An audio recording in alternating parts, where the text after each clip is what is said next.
classic doom scroller with high speed disconnection.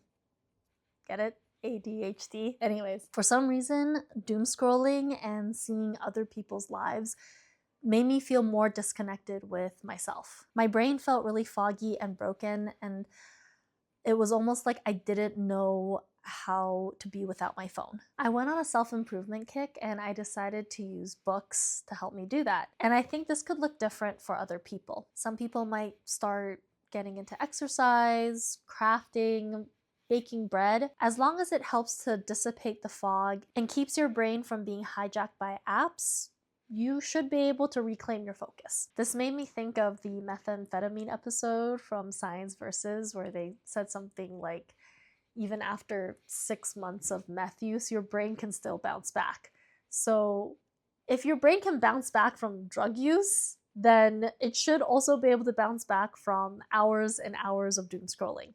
I hope. Once I decided to start really getting into reading, I paid more attention to the books around me, whether I was at the bookstore or even at the library. And I saw this book called The Key to Creativity in somebody else's book pile. A big part of the book is about the default mode network and how daydreaming and mind wandering are perfect opportunities for your brain to have that aha moment. Who knows how many great ideas I've lost to doom scrolling. But giving up my phone was so hard, and I tried to start using my phone a little more productively as opposed to just quitting it cold turkey. I started listening to podcasts instead of watching TV. I got onto a Discord call with my friends. I was really just trying to find ways to prime my brain with thoughts that I'm comfortable with, making my brain think a little harder, work a little harder, instead of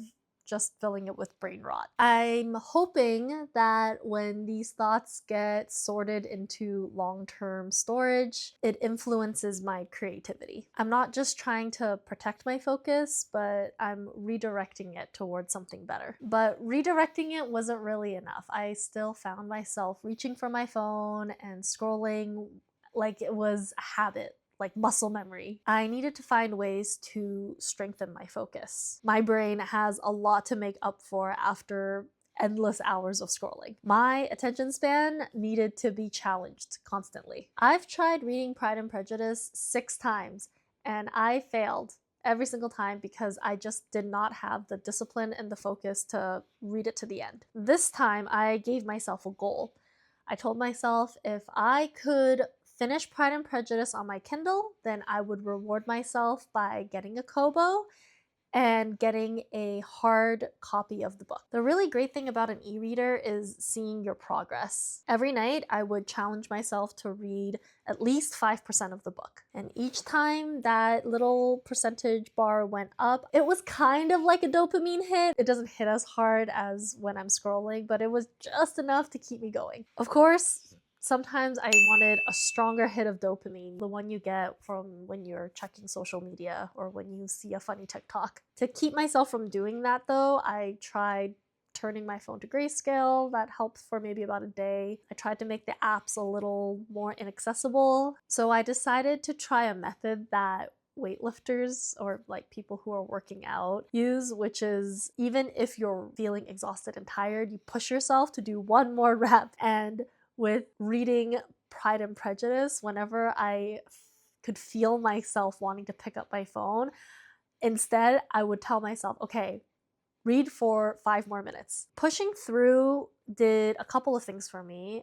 One, it made me feel like I was getting closer to my goal. And 2, it was almost like I needed a minute to let that feeling pass, and continuing to read the book distracted me. I am still working on my attention span. I'm not saying that what I did helped 100%, but I have noticed that I am scrolling a lot less. Of course, there are some days where I just don't feel like thinking. I just want to turn my brain off, and I will still scroll a lot. Like my screen time usage will be a few hours, which is so bad. But that's not failing. Just because you scroll a lot more one day, it doesn't mean that your progress stops there. Failing would be to stop trying altogether. My little trophies remind me to keep going, even on days that I slip and scroll for way too long. So what are you interested in? What is the vehicle that's going to take you to your goals? If you're anything like me, then pick up a book and start reading.